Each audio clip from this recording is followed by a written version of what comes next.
Olá pessoal, para quem não me conhece, eu sou o Patrick, sou assistente da disciplina de emergências clínicas e hoje eu vou falar com vocês sobre a abordagem do paciente vítima de queimadura.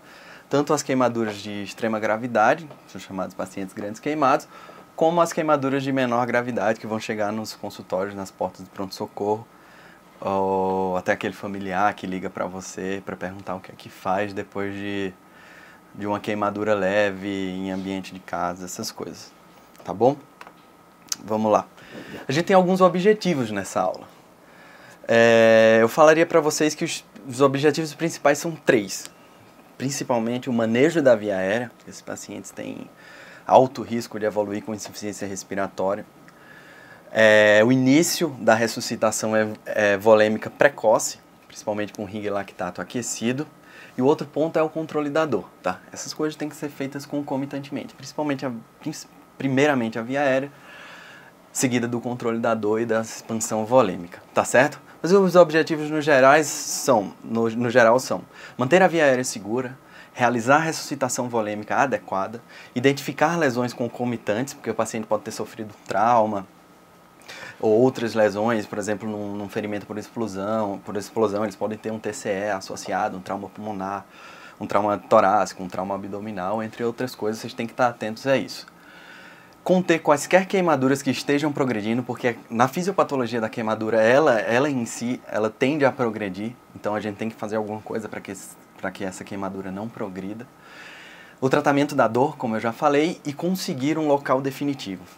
Aqui no Brasil tem espalhados em alguns centros os centros de referência de queimados, tá certo? E esses pacientes se beneficiam muito, quando eles têm alguns critérios específicos que eu vou mostrar para vocês, de um ambiente especializado no tratamento desses queimados. O que é que define uma queimadura? A queimadura é a destruição completa ou parcial da pele, causada por qualquer forma de energia. E aí, a que a gente mais conhece é a energia térmica, mas pode ser energia química, energia elétrica, entre outras. Como é que se define uma pessoa grande queimado também? O grande queimado é qualquer pessoa que tenha uma superfície corpórea maior do que 25% de queimadura, entre 10 e 40 anos, e se estiver nos extremos de idade, a gente considera 10%, ou seja, maior de 40 anos ou menor que 10 anos de idade, porque a espessura da derme e da epiderme é menor nessas idades, então a gravidade termina sendo maior. Qualquer queimadura que seja de terceiro grau, e depois eu vou explicar para vocês como é que a gente classifica essas queimaduras e como é que a gente vê para identificar quais são os achados clínicos do paciente, e qualquer queimadura que envolva partes nobres, como os olhos, ouvidos, face, mãos, pés e perínneos, que possam ter algum dano cosmético ou funcional ao paciente. Quais são as principais falhas que a gente conseguiu identificar ao longo de todos esses anos tratando pacientes queimados no pronto-socorro? São justamente 3 e estão relacionados àqueles 3 objetivos da aula que eu falei anteriormente. Primeiro, uma falha em estabelecer uma via aérea definitiva e rapidamente, porque às vezes o paciente não vai chegar com sinais francos de insuficiência respiratória, mas ele pode evoluir rapidamente.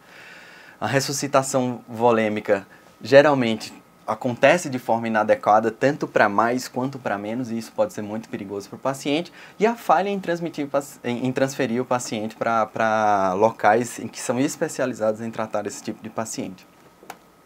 Primeiro passo, você tem que estar de olho na via aérea do paciente, tá certo? A intubação orotraqueal imediata, ela deve ser realizada em qualquer paciente em que há suspeita de lesão por inalação de fumaça. E isso faz com que aumente 20 vezes a mortalidade de qualquer queimadura. Se tiver lesão por inalação, a chance de o paciente morrer aumenta 20 vezes. E em quem eu vou suspeitar disso? Na história do paciente, na história do bombeiro ou do agente do SAMU que estiver fazendo a transferência para o seu pronto-socorro, ou quando você estiver fazendo um tratamento, uma abordagem extra-hospitalar, um atendimento extra-hospitalar, você tem que estar de olho nesses fatores da história do paciente. Ou seja, se o paciente estava exposto a um incêndio em local fechado, se o paciente ficou longo tempo em contato com aquela fumaça, ele tem risco de lesão por inalação. Você vai examinar o paciente, olha para o nariz do paciente, você vê aqueles pelos queimados, pelos chamuscados. Se você vê fuligem na hora que você vai examinar a via aérea do paciente, tanto orofaringe quanto hipofaringe e cavidade oral, se o paciente já chega com alteração da voz ou com mucosa da língua, da região do palato ou das amígdalas. E se o paciente tem alguma queimadura que seja profunda na face, seja circunferencial no pescoço ou no tórax, esses pacientes devem imediatamente ser intubados, mesmo que ele não demonstre naquela hora sinal de insuficiência respiratória. Ou se ele já chega com queda da saturação, que aí o próximo passo é o paciente entrar em insuficiência respiratória e você tem que se prontificar e atuar antes que essas complicações aconteçam. E mesmo se o paciente não tiver com aqueles sinais naquela hora, quando você começar a expansão volêmica, por conta da resposta inflamatória exacerbada daquele paciente, você tem muito extravasamento para o interstício do volume que você vai dar. Então você tem edema intersticial. E o primeiro a ser afetado são as mucosas. Então a via aérea do paciente pode fechar rapidamente, o que é chamado de capillary leak phenomenon. Falando mais sobre a via aérea do paciente, todos os pacientes que têm uma superfície corpórea maior do que 50% de queimadura, eles devem receber intubação orotraqueal. Mas por quê? Um fato é epidemiológico, porque mais de 2/3 em média desses pacientes vão ter lesão por inalação também, vão ter lesão de via aérea pela fumaça inalada, pela alta temperatura da fumaça inalada. Mas outros fatores fisiopatológicos se associam a isso. A expansão volêmica que eu falei, a resposta inflamatória sistêmica que eu falei também, e as altas doses de opioides que vocês usam, que vocês devem usar nesse paciente para ter o controle da dor. Às vezes a dose de opioide é tão alta que você precisa fazer que o paciente pode entrar em insuficiência respiratória tipo 2 por hipoventilação. E aí é um fator a mais para que você precise ter uma via aérea avançada desses pacientes, tá? Pacientes que irão necessitar de longos períodos de transferência, ou seja, o paciente vai para um hospital que é 3 horas de onde eu estou atendendo. Tipo, é melhor garantir a via aérea desse paciente, porque pode ocorrer alguma intercorrência durante o transporte. Esses pacientes devem ser ventilados de forma protetora, ou seja, 4 a 6 ml por quilo, para evitar que esses pacientes evoluam com volutrauma ou barotrauma. Tem que ventilar da forma mais protetora possível, segundo os protocolos da ARDSNET. Outra coisa que é muito importante, você deve sempre manter a FI de 100% nos momentos iniciais, até que exclua-se a possibilidade de intoxicação por gases tóxicos, principalmente monóxido de carbono. E no fim das contas, se você tiver na dúvida, intuba. Tá bom? Aqui são alguns exemplos de pacientes que sofreram lesão por inalação. Essa paciente recebeu uma queimadura de face, foi prontamente intubada, depois ela evoluiu com esse edema de lábios aí que vocês estão vendo, e esse paciente teve uma queimadura em mais de 50% da superfície corpórea e recebeu a intubação orotraqueal. Depois foi feita a broncoscopia que confirmou a lesão por inalação, por inalação de fumaça. Quais são os pontos importantes que vocês têm que ter com relação a a exposição do paciente à fumaça e altas temperaturas? Essa é a principal causa de morte, um paciente queimado, não é a queimadura em si a inalação de fumaça. Essa inalação expõe a via aérea a pequenas partículas quentes, principalmente gases tóxicos, podem chegar aos bronquíolos terminais e nesse caso elas podem gerar edema e broncoespasmo. Nesse ponto aí do broncoespasmo, talvez o broncodilatador faça alguma diferença. A gente não tem tanto estudo suficiente assim, mas se o paciente tiver broncoespasmo, é indicado a broncodilatação. Existem 3 tipos de gases tóxicos no ambiente de um incêndio, de uma vítima do paciente queimado. Três grupos de gases. Os asfixiantes do tecido, os irritantes pulmonares e as toxinas sistêmicas, tá certo? Os principais que a gente mais vê no nosso dia a dia são as intoxicações por monóxido de carbono e cianeto de hidrogênio, que são 2 gases asfixiantes do tecido. Ele faz com que o oxigênio não seja liberado de forma eficaz para o tecido, ocorrendo em morte celular. Sempre que houver a suspeita de lesão por inalação, você deve pedir uma broncoscopia, porque ela funciona tanto diagnóstico como de forma terapêutica para fazer uma lavagem dos brônquios e bronquíolos terminais e diminuindo a lesão induzida por aquela inalação. Da intoxicação por monóxido de carbono, o que é que eu preciso saber? Você deve sempre estar atento a essa possibilidade, principalmente os pacientes que têm queimaduras moderadas a graves, tá certo? Você deve dosar o nível de carboxiemoglobina. Geralmente nos aparelhos de gasometria arterial, eles vêm com esse módulo de dosagem de carboxiemoglobina. É difícil suspeitar porque os pacientes vão estar com a saturação normal, porque a carboxiemoglobina, tem maior afinidade do que o oxigênio, ela compete dentro da hemoglobina pelo oxigênio e ela termina competindo e falsamente, quando você colocar a oximetria de pulso, vai aparecer como uma hemoglobina saturada, só que ela não vai estar saturada de oxigênio, ela vai estar saturada de carboxiemoglobina. E o paciente não vai apresentar cianose. Então, como é que você suspeita que o paciente na verdade, está com oxigenação sanguínea de 60%, 70%, um PO2 de 50%, 40%, se o paciente não apresenta cianose e se a saturação está normal? É bem difícil, né? Mas, então, o grau de suspeita tem que ser elevado, a dosagem de carboxiemoglobina tem que ser feita precocemente e você deve deixar o oxigênio a 100% quando você estiver ventilando ou dando um oxigênio suplementar para ele. Por quê? A 21%, saturação em ar ambiente, a meia-vida da carboxiemoglobina hemoglobina do monóxido de carbono ligado à hemoglobina é de 4 horas. Quando você dá oxigênio a 100%, o oxigênio termina competindo pela carboxiemoglobina, diminuindo a meia-vida de ligação desse agente tóxico. Então, você diminui em 4 vezes a eliminação da carboxiemoglobina, da hemoglobina, fazendo com que reverta. Existem algumas terapias que são feitas com câmera hiperbárica, mas não existem evidências suficientes para que a gente adote isso de rotina. Uma fração inspirada de oxigênio a 100% já é suficiente. Quando você tem de 15 a 20% de carboxiemoglobina, de monóxido de carbono ligado à hemoglobina, ou seja, 15 a 20% de carboxiemoglobina, o sintoma que você vai perceber no paciente é de confusão mental. Então, se tiver confusão mental, você já suspeita desse diagnóstico. Quando aumenta a proporção de monóxido de carbono ligado à hemoglobina, de 20% a 40%, você começa a desenvolver sonolência.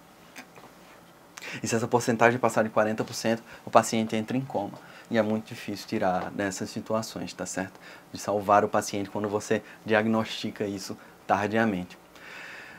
Outro asfixiante de tecido que pode estar associado à intoxicação por monóxido de carbono é a intoxicação por cianeto. Tá certo? Alguns tecidos, lãs, leveduras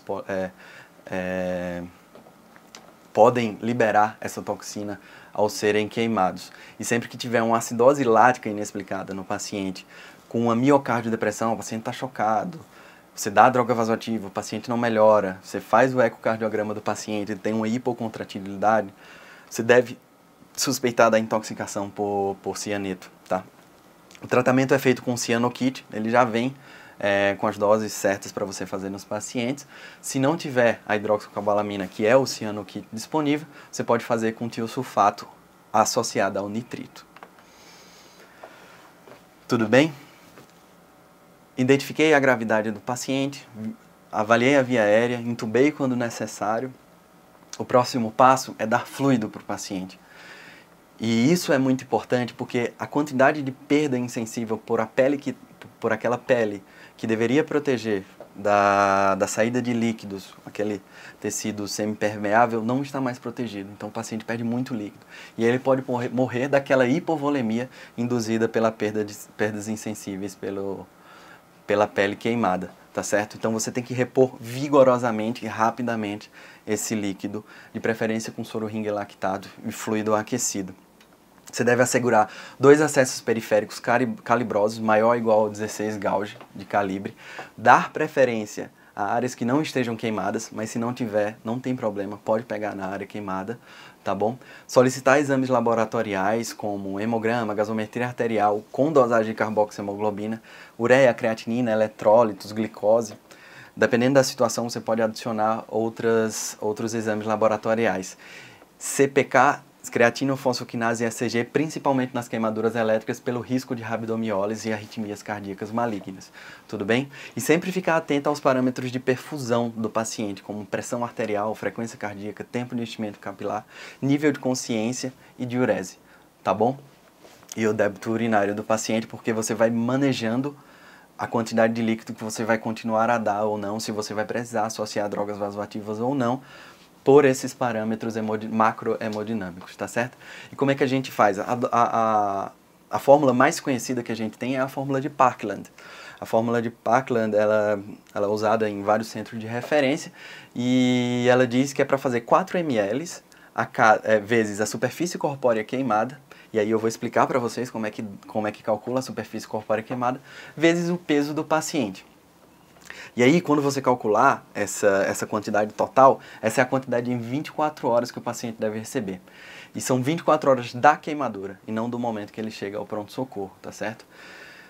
Metade nas primeiras 8 horas e a outra metade nas próximas 16 horas. Um exemplo, você pega um paciente com 70 quilos, você calcula que foi quase 40% da superfície corpórea queimada, e aí você faz o cálculo, 4 vezes 70 vezes 40, que foi a superfície corpórea, 70 é o peso. Isso dá 11.200 ml em 24 horas, sendo que 5.600 ml vão nas primeiras 6 horas e os outros 5.600 ml vão nas próximas 18 horas em bomba de infusão contínua. Tudo bem? Essas 6 horas, essas primeiras 6 horas, você deve contar não da hora que o paciente chegou, mas na hora em que ele começou a sofrer o trauma. Tá certo? Se foi 3 horas atrás, então são 5.600 ml em 3 horas. E aí você dá o restante, mais 5.600 ml nas próximas 21 horas. Tá bom? Como é que eu calculo a superfície corpórea? Existe a regra dos 9, que ela foi feita para facilitar. O único problema que a gente tem com essa regra dos 9 é a dificuldade em você ter uma aferição muito bem adequada da superfície corpórea queimada. E então, associada a isso, a gente pode usar a regra da palma da mão. A cada palma da minha mão que eu afiro no paciente é 1% da superfície corpórea queimada. Então eu tenho que, assim, no geral, 18% para o tronco, tronco anterior, 18% para o tronco posterior, 9% para o braço inteiro, 9% para o outro braço, 18% para uma perna, 18% para outra perna, 9% para a cabeça e 1% para o períneo. Caso esse cálculo não fique cheio, você pode calcular 1% para cada palma da mão que você quantificar. Tá bom? E aí, quando você estiver quantificando, não se esqueça, a quantificação deve ser para queimaduras de 2º grau para cima. E aí depois na próxima slide eu vou mostrar para vocês que não se usa mais 1º, 2º, 3º, 4º grau, 1º, 2º ou 3º grau. A gente usa queimaduras superficiais, queimadura superficial com espessura parcial, queimadura profunda de espessura parcial, queimadura de espessura total e queimadura de 4º grau. Qual a grande diferença entre esses aí? É o prognóstico da queimadura, tá certo? Lembrando que queimadura superficial não entra no cálculo do Parkland e a partir do surgimento de bolhas, por isso que eu coloquei o asterisco aqui, você vai começar a contar para a fórmula de Parkland, tá certo? Até o surgimento de bolhas você não apresenta cicatriz. Depois que está mais profundo, ou seja, queimadura profunda de espessura parcial, em que você não vê mais glândulas sudoríparas, então não sua mais, e você não vê mais os folículos pilosos, essa é a grande diferença entre os dois, e não tem mais bolha, você começa a ter cicatriz permanente e a cicatrização demora muito mais tempo, tá certo? Cada um tem um agente específico para poder dar, e as mais graves são por chamas, tá certo? Quando ela é de espessura total, ela tem um aspecto de couro, tá certo? Um aspecto amarelado. Se for de 4º grau, que é a única nomenclatura que a gente continua usando, que é o 4º grau, você vai ter exposição de ossos, tendões, músculos, gordura, tá certo? É uma queimadura bem mais grave, necessita de múltiplas cirurgias. Tudo bem? Aqui é um aspecto de imagem para mostrar para vocês qual é a diferença entre essas, superficial de profundidade parcial, profunda e queimadura de 4º grau. Tudo bom? Tudo bem? E agora não adianta mostrar como esse fator, essa imagem histológica se vocês não estiverem vendo a imagem. Então a imagem é essa aqui. Geralmente essa queimadura é solar. Quando começa a surgir bolha, é onde você começa a quantificar para o Parkland, e aí essa lesão é extremamente dolorosa. Aqui, você já não sente mais dor, você tem queimadura dos seus nervos, só na área ao redor que você consegue sentir dor, e ela tem esse aspecto aqui de couro. E aqui, com essa exposição de fáscias, tendões, músculos, você começa é uma queimadura de 4º grau. Tudo bem? E associado a essa hidratação vigorosa que eu tenho que fazer, lembrem, vamos só recapitulando. A via aérea eu já estabeleci. Eu já calculei o Parkland para queimaduras de superfície, queimaduras superficiais de espessura parcial. Eu já comecei a dar fluidos para eles, de acordo com a fórmula de Parkland, e agora eu vou cuidar das queimaduras, tá certo? Lembrando, nesse primeiro ponto de cuidar das queimaduras, eu devo tratar a dor. E aí eu vou mostrar para vocês depois como é que faz pra gente tratar a dor. Tem que ser da forma mais agressiva possível nesse tratamento da dor, porque dói muito. Inicialmente, nas lesões, você vai irrigar vigorosamente com a solução salina, pode ser um soro fisiológico a 0,9%. Se tiver tecido morto, tecido necrosado, você tem que retirar esse tecido, lembrando que a analgesia tem que ser feita antes, porque isso dói muito. Se o paciente tiver coágulos em cima das queimaduras, você deve retirar também, porque isso aumenta o risco de infecção. Pulseiras, anéis, correntes, você deve tirar porque aquilo é um fator que faz com que a queimadura progrida e pode gerar lesões circunferenciais que diminuem a perfusão do membro, por conta geralmente ser de ferro, e aí ela acumula temperaturas bem maiores do que a nossa pele. E se tiver bolha rota também. As bolhas que estiverem rotas, eu devo retirar. E aí eu vou mostrar para vocês cada tipo de bolha, qual que é a bolha que deve ficar e qual que é a bolha que deve ser estourada nos tratamentos das queimaduras menores, tá certo? Outro ponto importantíssimo: enquanto o paciente estiver esperando a transferência para a UTI, você pode cobrir as queimaduras com gase encharcada, com soro fisiológico. Porém, se essa queimadura for muito grande, ou seja, maior do que 50% da superfície corpórea, existe o risco dessas gases encharcadas fazerem com que o paciente fique hipotérmico.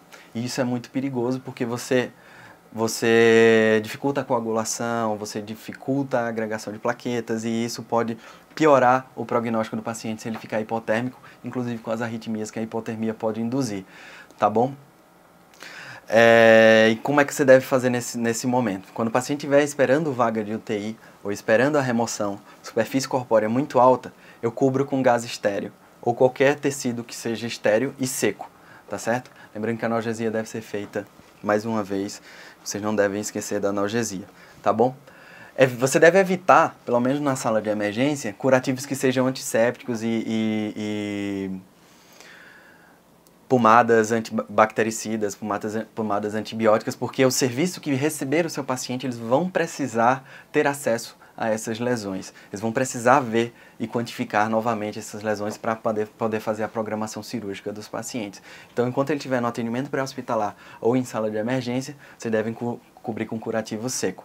Se tiver restos se o paciente sofreu uma explosão num carro que estava no asfalto, e aí ele ficou sofrendo a queimadura no chão, em contato com o asfalto, às vezes o asfalto prega no tecido do paciente. Então você pode jogar óleo mineral naquela hora para que seja removido com mais facilidade e não agrave as lesões do tecido, tá bom? O que é que eu tenho que fazer a mais de adjuvante para o tratamento dessas queimaduras? Associada a tudo que eu já falei da via aérea, da analgesia, da expansão volêmica, você sempre deve procurar lesões concomitantes, porque esses pacientes às vezes sofrem fraturas, perfurações, cortes, e vocês devem tratar, não deve só lembrar da fratura e esquecer as lesões concomitantes do trauma. Manter sempre a sala aquecida, e se a sala de emergência estiver fria, aquele paciente não tem proteção nenhuma, ele perdeu toda a epiderme dele, ele pode evoluir com hipotermia, então deve sempre, quando receber o paciente, deixar aquele ambiente aquecido. Uma sonda vesical de demora para monitorização do débito urinário, e aí ele fala de 30 a 50 ml por hora é um débito urinário bom, e você pode ir titulando a sua expansão volêmica de acordo com o débito urinário, tá bom? Profilaxia de tétano, soroterapia para tétano, reforço da vacina, vocês devem sempre lembrar, porque vocês devem sempre ter acesso ao calendário vacinal do paciente ou um familiar que saiba, para saber se o paciente precisa desse reforço vacinal ou se ele precisa receber o soro antitetânico, porque é um risco do paciente desenvolver uma infecção por tétano que piora muito mais o prognóstico dele. Já se tentou fazer corticoterapia e antibiótico terapia sistêmica profilática nesse tipo de paciente, e a gente só ganhou duas coisas. O corticoide pela imunossupressão, aumenta o risco de infecção e os antibióticos sistêmicos colonizam as bactérias, tornam as bactérias multiresistentes e quando o paciente for desenvolver uma infecção, ele vai estar muito mais resistente, as bactérias vão estar muito mais resistentes, vai ficar muito difícil de tratar. Como eu falei no início, os broncodilatadores podem ajudar nas lesões por inalação. Existem algumas complicações, principalmente nas queimaduras de espessura parcial, que são circunferenciais, tanto em membros, quanto em pescoço, quanto em tórax, que no processo de cicatrização dessas lesões, você tem um encolhimento do tecido e isso diminui a perfusão neurovascular e, quando acontece na caixa torácica, diminui a expansibilidade torácica, fazendo com que o paciente evolua com isquemia do membro ou então, no caso do tórax ou do pescoço, é uma restrição à ventilação pulmonar, tá bom? Então, como é que a gente vai suspeitar disso? Como é que a gente deve avaliar essas queimaduras que são circunferenciais de membros ou tórax ou pescoço?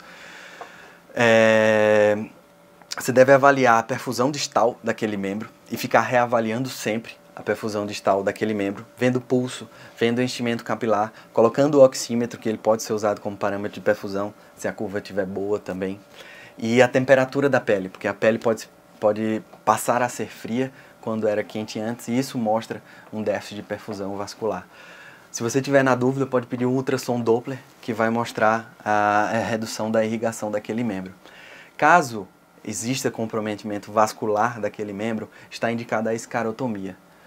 Mesmo se você estiver no pronto-socorro do interior, você vai ter um bisturi, você vai ter anestésia, você vai ter analgesia suficiente para fazer aquilo. E isso salva o membro do paciente, e isso salva a vida do paciente. Como é que eu devo fazer? As incisões devem ser feitas na parte lateral dos membros, para evitar os feixes neurovasculares, para que não induza mais lesão do que a queimadura já induziu. Tá bom?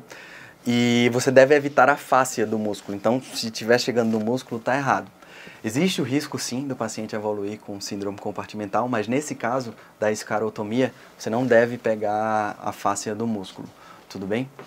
E a síndrome compartimental é uma complicação mais tardia, ela não vai vir nas primeiras horas, tudo bem? Quando você estiver fazendo essa incisão, você tem que ir até as pontas dos dedos e até a mão e os dedos, porque essa escarotomia ela deve comprometer, deve ir para todo o membro, tudo bem? Porque em todo membro você vai poder ter um déficit de irrigação, um déficit neurovascular por conta da cicatrização aguda daquele momento, tá bom? Se você tiver com dúvida, você pode ligar para o cirurgião e perguntar como é que faz esse procedimento, porque ele realmente salva a vida.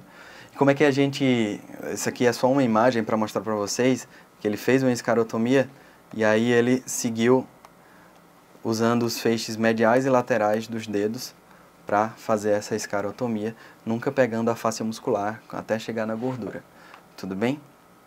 A próxima complicação é a mesma, só que não no tórax, tá certo? É aquela cicatrização aguda no tórax e no pescoço. Essa escarotomia também deve ser realizada. É indicado você fazer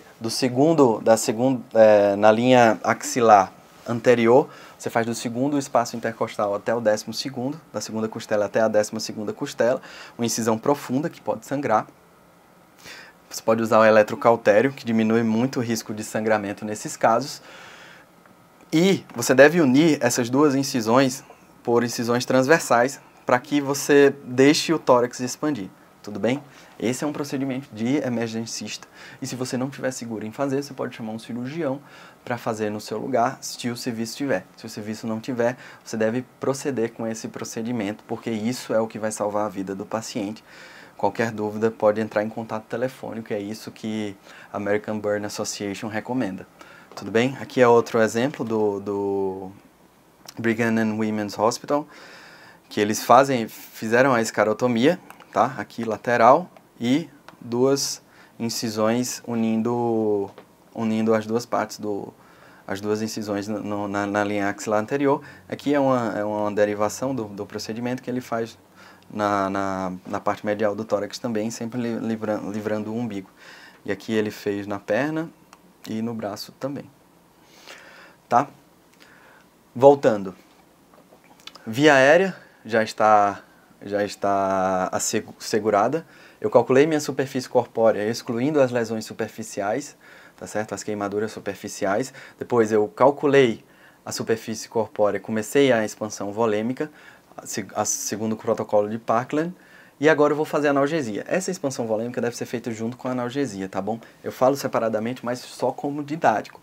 A analgesia ela deve ser feita no mesmo momento que você recebe o paciente, você pegou o acesso venoso, vai começar a expansão volêmica, faz a analgesia, começa a expansão volêmica, e aí, feita a analgesia, você vai atuar nas lesões, fazer o debridamento das lesões, a limpeza com soro fisiológico, e depois cobrir as lesões com ou gás molhado ou gás estéril, dependendo da superfície corpórea queimada. Tá bom? Só para vocês lembrarem.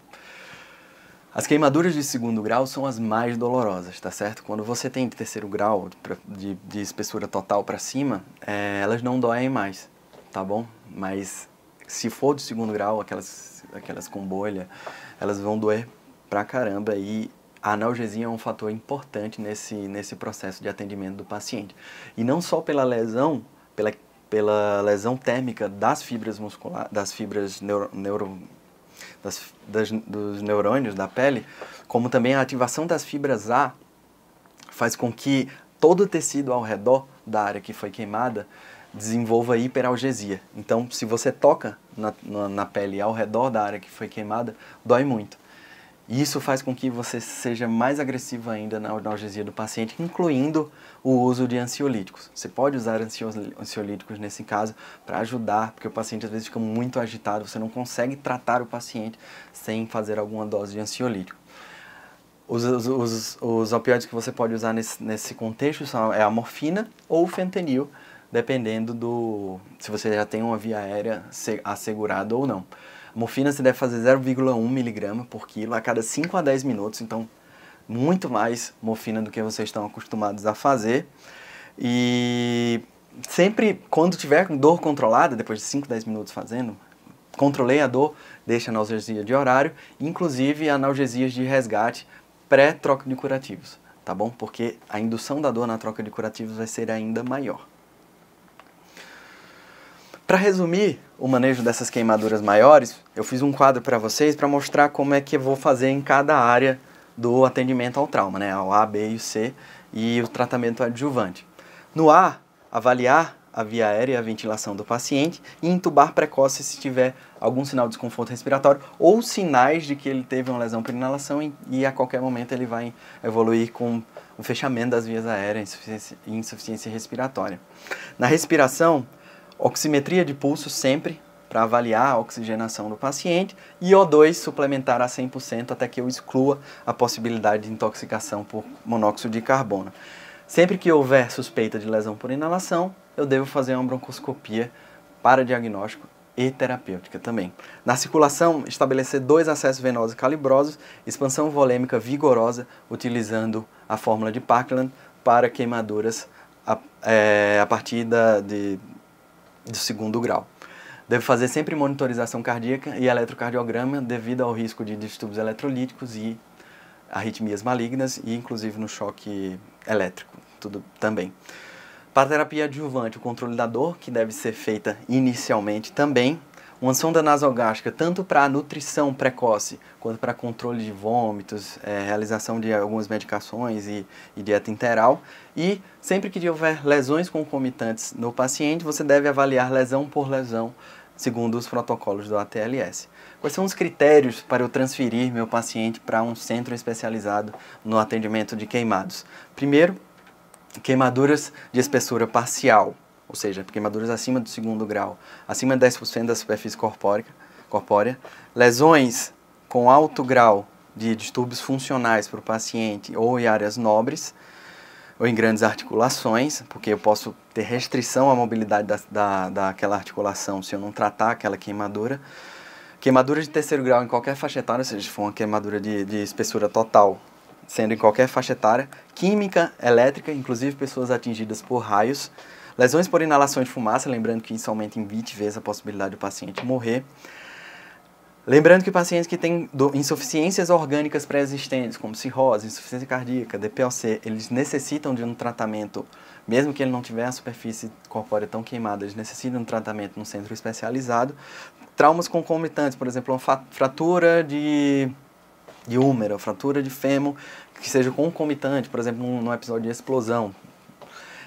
Eles devem ser enviados para o centro de queimados, a não ser que essa fratura seja o principal fator de ameaça à vida. Se a queimadura for o principal fator, você leva para o centro de queimados. Crianças, tá bom? As crianças, como eu falei, menor que 10 anos, superfície da derme e epiderme bem menor, então a gravidade das queimaduras sempre vai ser maior, mesmo que a superfície corpórea seja menor, e pacientes que vão requerer intervenções sociais ou emocionais ou de reabilitação, tanto social quanto psicológica ou motora.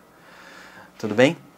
Eu fiz aqui um checklist que vocês têm que fazer sempre esse checklist antes de transferir esse paciente para o centro de referência. Quais são os pontos desse checklist? A via aérea definitiva? Check. Tubei o paciente já. Acessos venosos calibrosos estabelecidos? Não vai mandar com gel com 22, com gel com 24, porque isso aí não consegue expandir ninguém. Tudo bem? Superfície corpórea queimada calculada da forma correta, como eu mostrei para vocês, usando a regra dos 19, associada à regra da palma da mão. O Parkland já iniciado, ou seja, a expansão volêmica já iniciada, já sendo feita. A dor controlada, ou seja, se o paciente não tiver com a dor controlada, não transfira o paciente, controle a dor para depois transferir. Curativos secos e estéreis envolvendo as queimaduras. Se a superfície corpórea for muito grande, se a superfície corpórea for menor, o curativo pode ser encharcado com soro fisiológico. Tudo bem? E aquelas queimaduras do tio, do avô, que estava fazendo churrasco, queimou só o braço e aí ele vai lhe perguntar, ou o paciente que não teve indicação de ir para a sala de emergência, que foi ser atendido como ficha verde no pronto-socorro, como um paciente de menor gravidade. Como é que eu manejo ela? Chamada de queimaduras menores, ou minor burns. Essas queimaduras elas têm que ser isoladas, ou seja, ela tem que ser uma queimadura de um lugar só, envolvendo menos que 10% da superfície corpórea, tá bom? Não podem atingir as grandes articulações, porque grandes articulações, como eu falei para vocês, já é critério de internação em centro de referência em queimados. Elas não podem ser circunferenciais, porque existe tratamento específico para queimaduras circunferenciais de tronco, pescoço, membros. E não deve fechar aqueles critérios para o paciente grande queimado que eu falei no início da aula. Tá? Quando você pensar em dar alta do pronto-socorro para esse paciente, você deve orientar a troca de curativos. Você deve deixar para casa uma analgesia adequada, inclusive com opioides. Você deve explicar ao paciente quais são os sinais e sintomas de alarme para complicações infecciosas, porque nessa segunda fase dessas queimaduras, a principal complicação é a infecção secundária da queimadura, tá certo? E garantir um retorno ambulatorial precoce. Se você tiver algum ambulatório de queimados, algum ambulatório de cirurgia plástica, ou até mesmo pedir para o paciente voltar em 48 horas no pronto-socorro para você ou um colega avaliá-lo. Tudo bem? Para ver se não teve nenhum sinal de complicação daquela área, tá bom? Se for queimadura de extremidade, oriente o paciente a manter aquele membro elevado, porque se você manter o membro à mercê da gravidade, você pode ter edema daquele membro, inclusive com síndrome compartimental daquele membro, que é uma complicação severa. Você deve fazer fasciotomia. E o primeiro passo que você tem que fazer, antes de pensar em todas essas coisas, é fazer uma analgesia adequada. Você só pode abordar as lesões do paciente, fazer um debridamento de uma bolha que já rompeu, se você tiver feito a analgesia adequada, senão você não vai conseguir fazer o procedimento pela quantidade de dor do paciente, tá certo?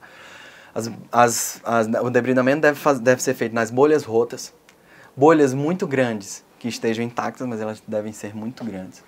As bolhas que estejam acima das articulações, ou seja, uma bolha está no cotovelo, essa bolha está no joelho, porque quando ela pode estourar e dar restrição ao movimento daquele membro. Se a bolha for pequena, estiver intacta, não for grande, não estiver em cima de nenhuma articulação, você deve deixar aquela bolha íntegra.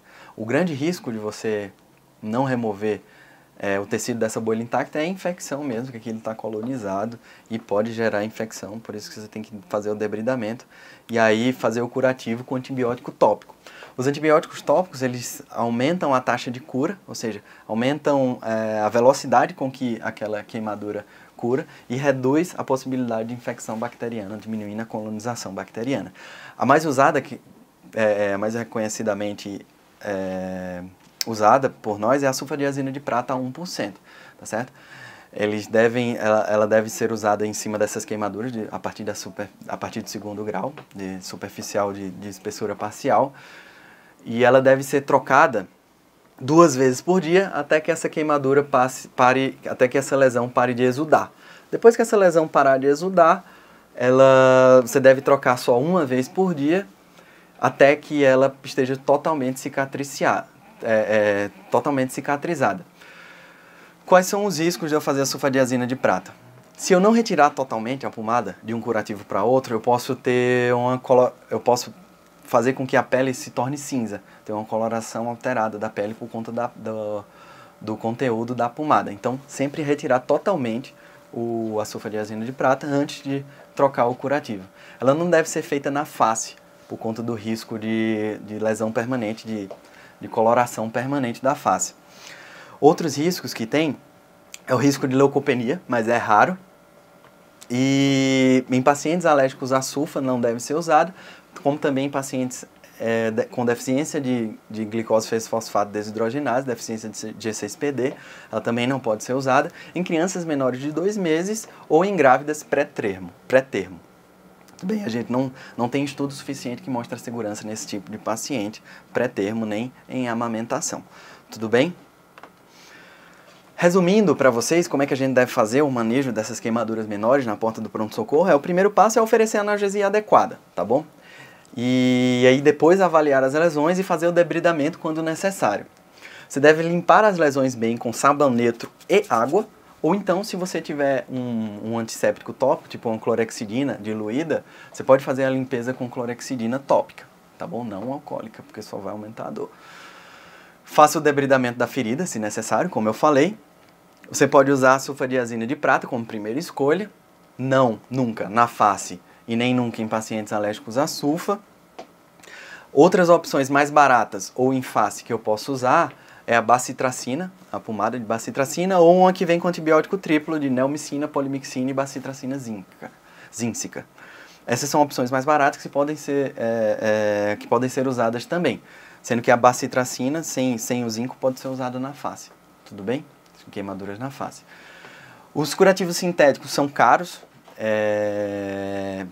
e não existe diferença estatística entre o tratamento com eles dois, então você pode fazer o curativo com gás estéril, não tem problema, mas se você tiver à disposição curativo sintético, você pode fazer os curativos seriados com curativos sintéticos oclusivos, tá bom? E dê essas orientações detalhadas, inclusive com o risco de evoluir com infecção secundária daquela lesão, e aí você deve garantir que o paciente possa voltar ao pronto-socorro em 24, 48 horas, ou uma consulta ambulatorial com ambulatório de queimados ou cirurgia plástica para reavaliação daquela lesão. Tudo bem? Qual a mensagem que vocês devem levar para casa? A via aérea e a respiração vão ser sempre a prioridade no atendimento ao paciente grande queimado, sempre. A intervenção rápida, constituição de uma via aérea definitiva, pode salvar a vida daquele paciente. Então, sempre lembre da via aérea, nunca esqueça. A intubação precoce pode ser um fator importante no tratamento da dor e do choque adjuvante. Você tem um paciente mais à mão, mais estável para você, quando você tem uma via aérea já definitiva. Com relação à fórmula de Parkland, e a expansão volêmica desses pacientes, a gente ainda tem um problema tanto na hiperressuscitação, ou seja, dar muito volume para o paciente, que isso acaba acumulando líquido no terceiro espaço, causando edema pulmonar, inclusive edema agudo de pulmão, prejudicando a cicatrização, porque quando você aumenta a quantidade de volume, você aumenta o extravasamento para o interstício, termina gerando pressões elevadas naquele interstício, pressões hidrostáticas elevadas naquele interstício, fazendo com que a perfusão neurovascular daquele membro seja diminuída, ou seja, você corre o risco de induzir uma síndrome compartimental tanto no membro quanto abdominal, quando você dá muito soro para o paciente, e como também você prejudica a cicatrização daquela queimadura, quando você dá muito líquido. Quando você dá pouco líquido, o paciente pode morrer de hipovolemia, por exemplo, de tanto líquido que ele perde. Então, a gente ainda não criou uma coisa que fosse ideal para guiar a expansão volêmica desse paciente. O que a gente tem, por enquanto, quantifica o débito urinário, PA, nível de consciência, tempo de enchimento capilar, faz a expansão volêmica, quantificando por débito urinário. Se você tiver um ecocardiograma, melhor ainda, você vai ver sinais claros de hipovolemia. Se o paciente tiver com sinais claros de hipovolemia, não tiver linha B no tórax, a expansão volêmica pode continuar sendo feita. Se o paciente tiver sinais de hipovolemia, não tiver linha B no tórax, a expansão volêmica pode continuar sendo feita com segurança, mas sempre lembrar que a coisa não deve ser automática, ou seja, se eu calculei 12 litros, eu vou ter que dar 12 litros. Não. Se o paciente começar a evoluir com sinais de congestão pulmonar, com sinais de síndrome compartimental de membro, você deve sempre aferir a pressão intravesical. Se o paciente de membro ou abdominal, nesse caso, você deve aferir a pressão intraabdominal pela pressão intravesical. Se não tiver esses sinais de hipervolemia, você pode continuar dando.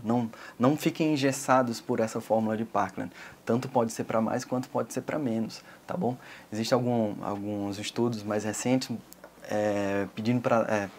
validando o uso da albumina como um coloide que faz com que o líquido fique mais dentro do vaso, melhorando ainda mais o débito cardíaco, mas ainda não se mostrou tanta diferença assim na mortalidade desses pacientes. Mas a mensagem para ir para casa é essa, não se engessem pela fórmula e tentem calcular da forma mais acurada possível a superfície corpórea, porque o problema está mais no cálculo da superfície corpórea do que no cálculo do volume em si, tudo bem?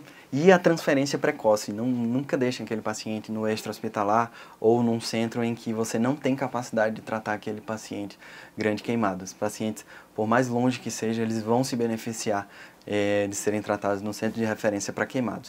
Tudo bem? Muito obrigado. Qualquer dúvida podem mandar e-mail para mim. Tudo bem?